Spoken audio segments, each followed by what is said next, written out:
Abdul Samad.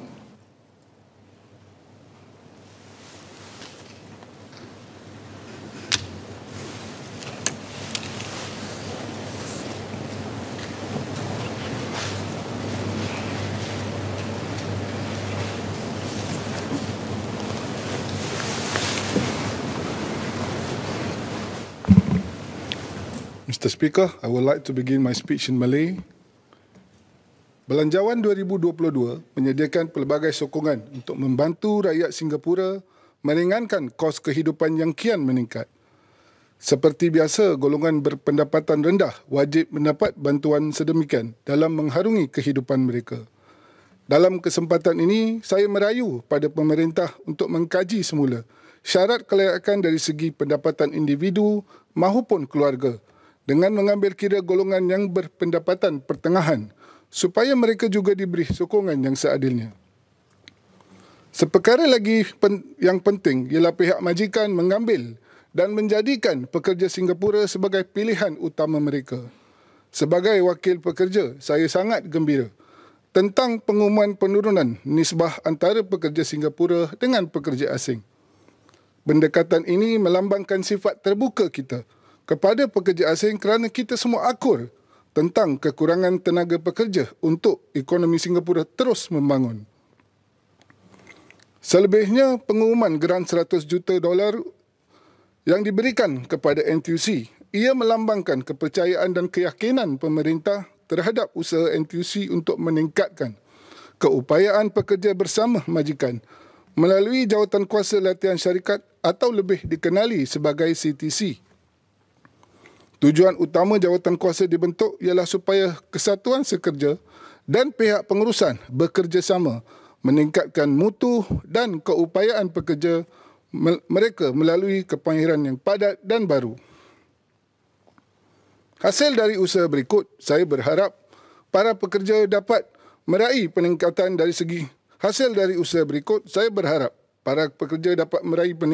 dari segi pendapatan, kerjaya dan juga kebajikan.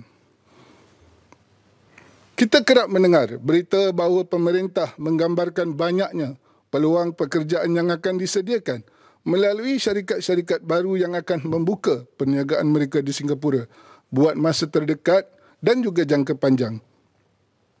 Pengumuman ini amat dihargai dan justru itu saya menggalakkan semua pekerja untuk sentiasa meningkatkan kemahiran dan keupayaan anda supaya kita dapat mengambil peluang meraih pekerjaan yang ditawarkan. Terakhir, saya ingin mengambil kesempatan ini mengucapkan setinggi penghargaan saya kepada setiap jururawat, doktor, paramedik dan mereka semua yang terlibat dalam mengharungi krisis ini. Di samping itu juga, tidak lupa juga penghargaan kepada Majlis Fatwa dan para pemimpin agama kita dalam memberi panduan mengenai kewajipan dan kebiasaan memakmurkan masjid dari segi solat Jumaat maupun harian. Ini termasuk ahli jawatankuasa dan juga sukarelawan masjid yang bertungkus lumus menyediakan dan memastikan panduan jarak selamat dan sebagainya supaya jemaah yang hadir ke masjid berada dalam keadaan selamat dan teratur. So I will now begin my speech in English. I'm heartened that this budget reflects government continuous support for workers and business that are still impacted as we move to an endemic situation. The budget also acknowledges and empathizes my fellow workers' plight given the rising cost of living and their stagnating income. I would like to begin by highlighting some of the efforts undertaken by fellow union leaders and NTUC to protect workers and their livelihoods since COVID struck us. We partnered with government agencies to help redeploy workers from hard-hit sectors to sectors that had an urgent need for manpower. For workers who unfortunately lost their jobs, we negotiated for reasonable retrenchment benefits and at the same time provided immediate employment assistance through our Job Security Council. For the companies that were still doing well, we pursued the skills upgrading and career development of workers through the company training committees. These are all only possible due to our unique model of tripartism. Yes, tripartism. As our economy shows signs of recovery and our resident unemployment rate rebounding to pre-COVID levels, this is an opportune time to grow jobs and improve the wages, welfare, and work prospect of our workers. This brings me to the first topic of my speech, very close to my heart, and indeed all in this chamber, I believe, strengthening our Singaporean core. This pandemic has accelerated technology adoption across all industries. We have seen many positive examples of unionized companies automating lower-level manual jobs and upskilling workers to work with technological solutions to increase their job value and productivity. As the COVID situation improves and borders are slowly opening, companies should avoid taking the easy way out by bringing back foreign labor as a quick fix solution. Companies should invest in technology and automation for work processes to be easier, safer, and smarter. I understand that there are some jobs that need to be supplemented by foreign labor, but we should build on the momentum to train and transform our workforce to strengthen our Singaporean core. The recent announcement on the reduction of foreign dependency ratio from 1:7 to 1:5 is a positive move to reduce reliance on foreign workers, but raising the minimum qualifying salary by $500 for new E-Pass and S-Pass applicants created some misconception and unhappiness because some see this as a move to increase wages of foreign workers, but our Singaporeans don't actually get similar adjustments over the same period of time. While the rationale is to ensure employability of our local workforce, MOM needs to clearly show how the increase in the qualifying salary of S-Pass and E-Pass has benefited the local workforce and resulted in the overall increase in wages for Singaporeans. Even with the reduction of the dependency ratio, I would also like to see the MOM continues to be stringent in assessing the needs of companies for foreign labor and ensure that such talents that comes complement our Singaporean workforce and augment their skills and capabilities.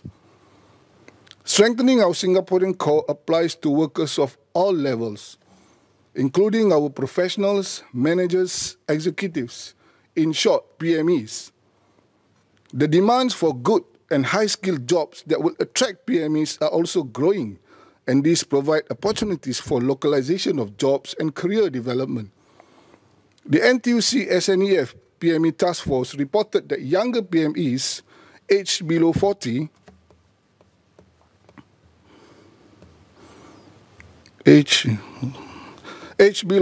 opine that employers are not investing enough to equip them with relevant skills to prepare them for the future.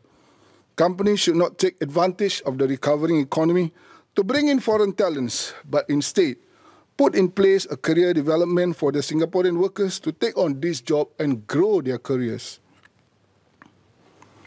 While we could continue to embark on the transformation journey, together with enhancing foreign manpower and companies' policies, we acknowledge that it is important for us to keep up with the demands of the evolving job market.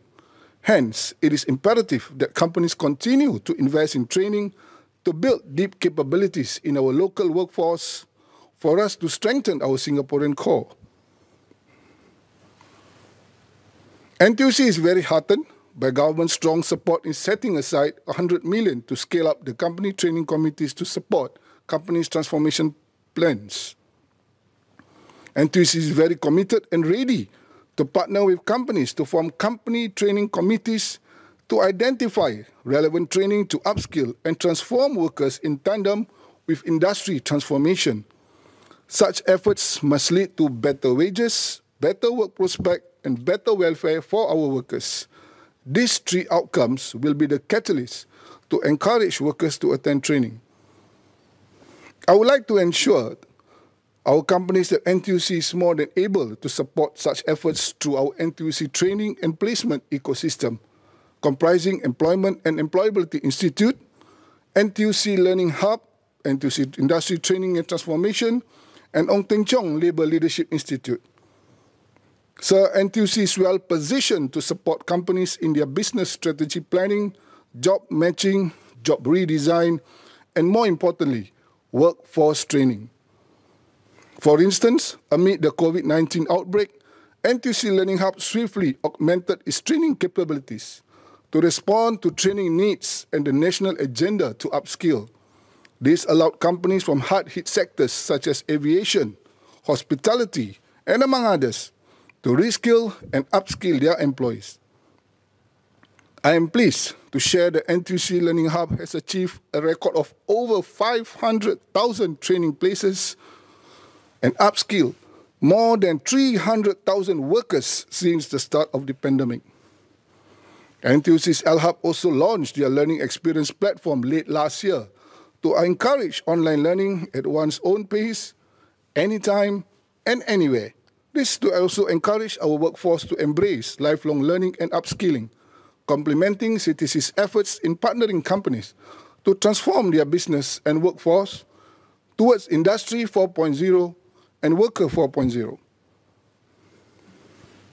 As a strategic partner for industrial transformation, companies can tap on NTUC's training and placement network for a smoother business transformation journey, mobilize workers for upskilling and into new jobs to meet the aspiration of their workers for better staff retention.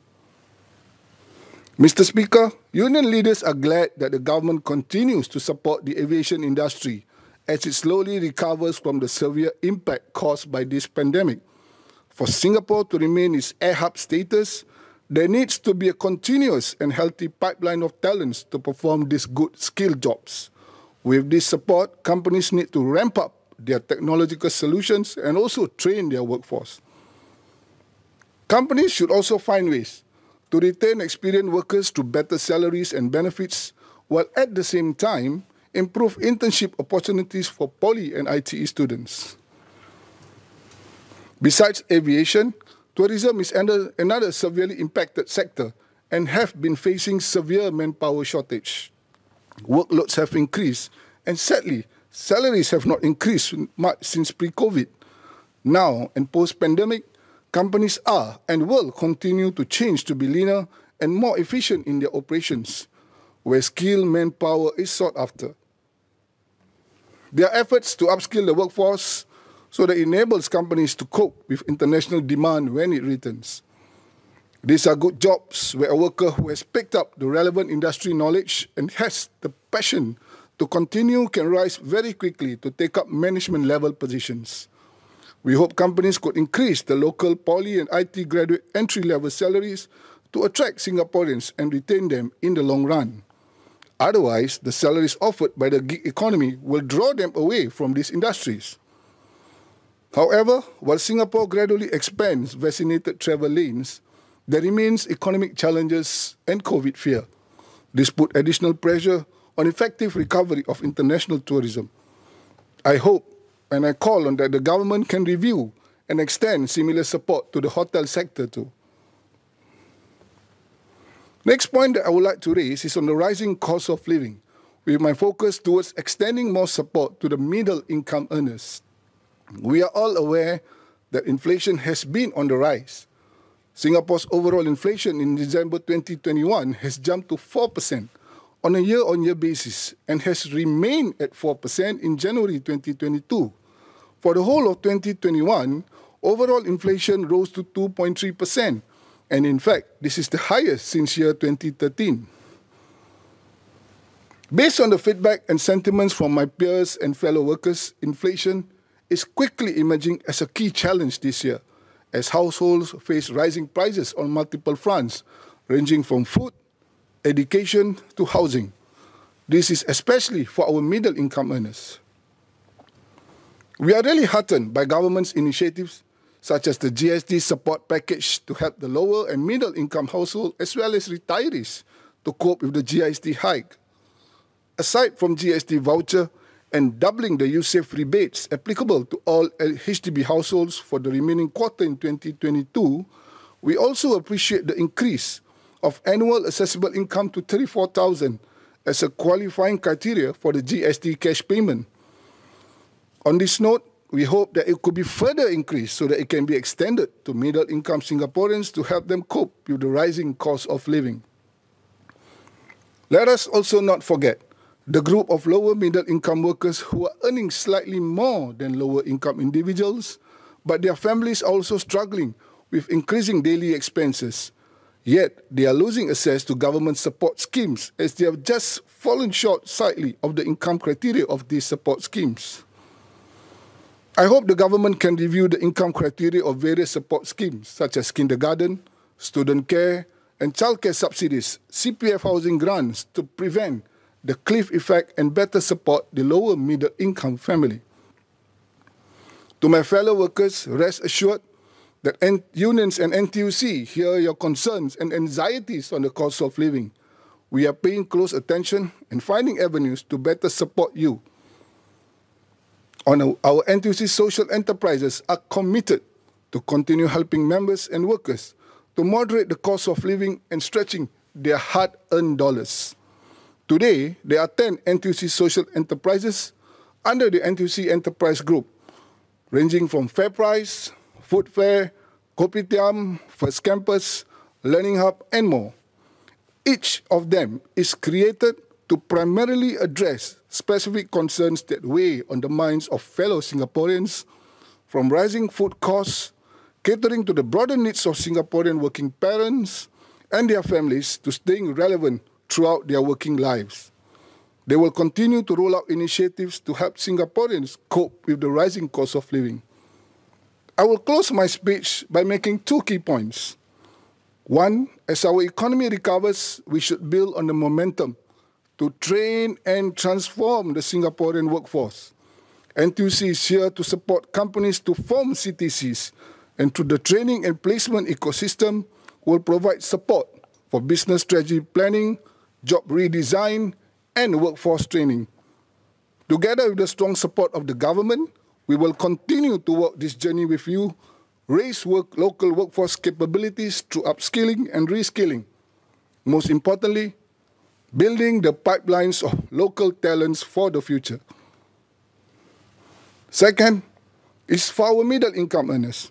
I really hope government hears our call for greater support for middle income earners to cope with the increasing cost of living, as well as constantly reviewing the criteria for various support schemes to ensure this group of workers does not fall through the cracks.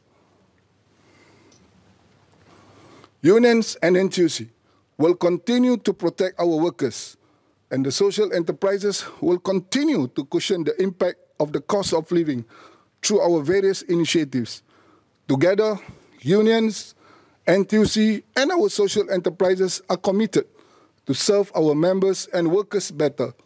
We are and we will always be by your side because every worker matters. Sir, I support the budget.